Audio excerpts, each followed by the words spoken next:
WBSSC group C এবং D এর জন্য কিছু র্যাপিড ফায়ার কোশ্চেন, দেখা যাক কার কীরকম প্রস্তুতি করা হয়েছে। ভারতীয় cricket control board BCCI dash সালে প্রতিষ্ঠিত হয়েছিল? 1928 সালে।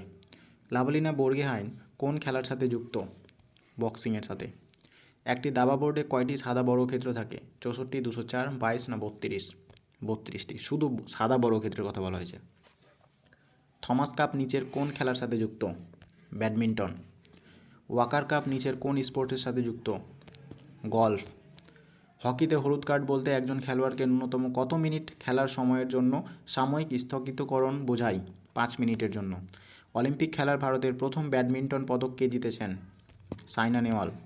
খেলাধুলার ক্ষেত্রে ওয়াডা মানে কি? World anti doping agency. 1896 সালে প্রথম অলিম্পিক গেমস কোন দেশে অনুষ্ঠিত হয়? গ্রিসে। মানিকা বাত্রা নিচের কোন খেলার সাথে যুক্ত ছিলেন?